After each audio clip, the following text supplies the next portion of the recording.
Let's get to another one. This game is going to be relatively short. My opponent played an opening that I've been facing more often, and it's kind of a hybrid Grunfeld situation. And with the early G6, I'm kind of cemented against this potential hippo setup.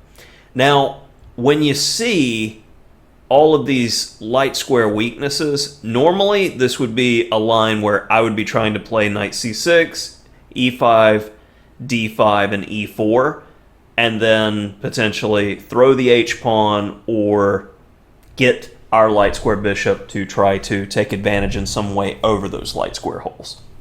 But since I've already committed to a fianchetto, this kind of ties my hands a bit to certain structures, and playing for the center in that way will very likely be too slow because of the time waste.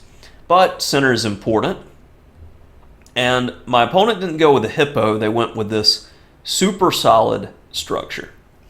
Now, is it aggressive? No.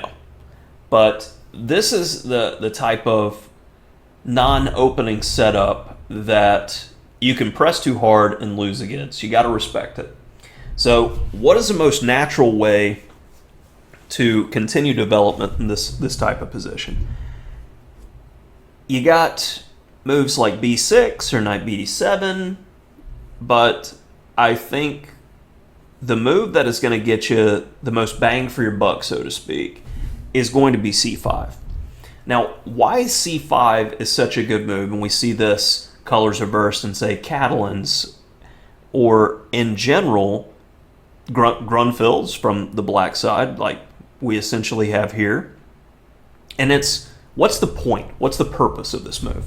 Well, if they play d takes c5, we're going to have a long-term claim to the center as we fight for it. And if they get greedy and try to hold on to the pawn, already after an idea like knight e4, you see how not only are we exerting pressure with a long diagonal, we're fighting to get this pawn back, but the engagement on this e5 square shows that we're going to have ownership of the center. And this is generally what you're looking for with saying, oh, a gambit after playing c5. This is with the Queen's Gambit or Catalan type structure is, I want the center to be able to push your pieces around, and yeah, space is important, etc. So knight bd2 was played in the game, and I had a bit of inspiration here that I said, okay, well, knight c6 would make sense and go along with that theme to say, go ahead and take, and I'll be able to play e5, and that's in, say, a Catalan Gambit style. But I started thinking, I said, okay, I'm gonna do something different. I'm gonna go knight a6, saying that if you take, I'm gonna be able to take with the knight, but likely they're gonna slow play. I was expecting something like b3, and you can wait for the right moment to, say, play knight e4, and we have this. We can both kind of get a mirror image, which is most likely way that this is going to play out. And I'm waiting for the interaction of the pawns here before I make a decision on what to do next. So c4 is played. And this is normally where I would say we have the rule of 4. You want to be the one to take first because it gives the opponent more room to go wrong. Like, say, for instance, if I played c takes d here, you have two different options. You can take with a knight or take with a pawn. Only one of them is good, in my opinion. Well, if you take with a pawn, I'm guaranteeing that I'm going to be able to play against an isolated pawn. If you take with a knight, okay, that's probably the better way to go in this situation because it's a symmetrical pawn structure. It's going to be harder to win from the symmetrical pawn structure. So I see that if I just capture out, I'm ruining the tension in the position. I would rather white be the one to capture so my knights will have better squares and be more aggressive. So I decide to keep tension here. You need to have a solid rationale for either releasing the tension, where it could be favorable, or keeping the tension. Otherwise, you're just trading to trade, and that's not going to be to your benefit. So b6, say, all right, I'm going to support the center as well as give a potential square for my bishop to hit the center. So c takes d5 is played, knight takes d5, and my opponent starts abandoning normal development here and does something weird. Rook b1.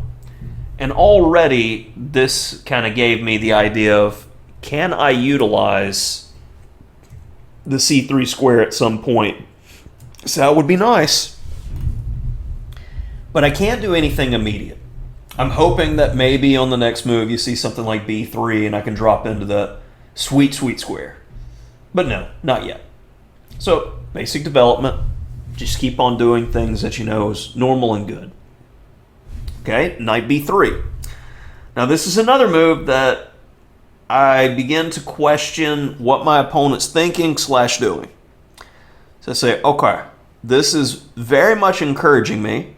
Now that we're fully developed, you should be looking for attacking options, aggressive forcing moves. Do I have an aggressive forcing move here? Yes. What is it? c4. Not only is this kicking the knight back, but we're gaining some space, and we're going to be fighting for a very key square. Knight bd2. What square did I say I wanted earlier for my knight? Oh yeah, c3. Friend, would you mind trading pawns equally with me to give me this fantastic square for my knight? He goes back. Okay, what's the best way to press this position? How can we get the absolute most out of our position? So come up with 3 candidate moves, do a comparison, and see which one you like the best. Well, here I see the potential that if they take, again, my knight's reaching this beautiful square. But if I could somehow come here, I would be forking queen and rook, and that would be absolutely devastating.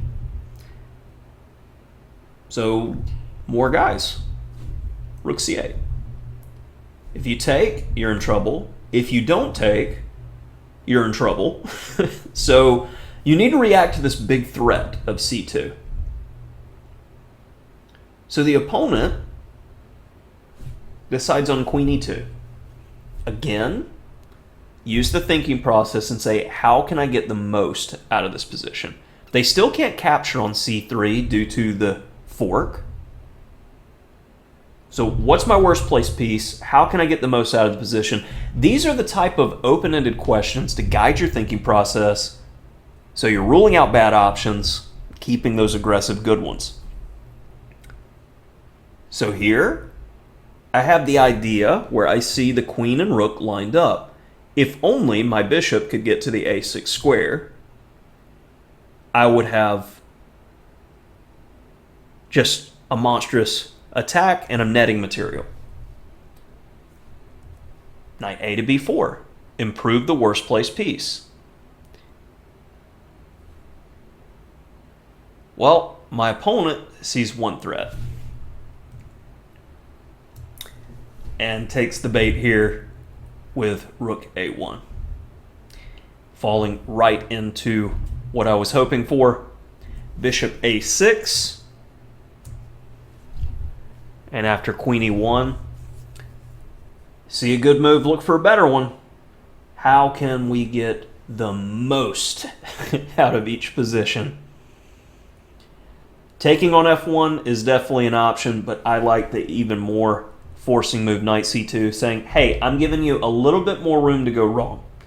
Likely it transposes, but you always want to choose the most optimal move order to trade down or give the opponent more room to go wrong. Queen d1, and after knight takes a1, my opponent had enough and resigned. So this is just a quick game, and I'm trying to make more videos in general for my students again, because they've requested things and practicing a thinking process that I've mentioned a few times in recent videos. So these are for them with pausing and whatnot to work on this concept, and hopefully it helps you. And where this thinking process that I'm using originated from was Think Like a Grandmaster by Kotov. This is a simplified version of it where you're comparing three candidate moves. You're always thinking in terms of what is the most forcing or aggressive move. And it's a good way to rule out bad options and try to simplify your thinking process, because too often chess players have that this move type approach. And to play great chess, you need to problem solve at a higher level. So that'll do it for this one. Thanks for joining in. If you're enjoying the content, give us a like, give us a subscribe. Thank you so much.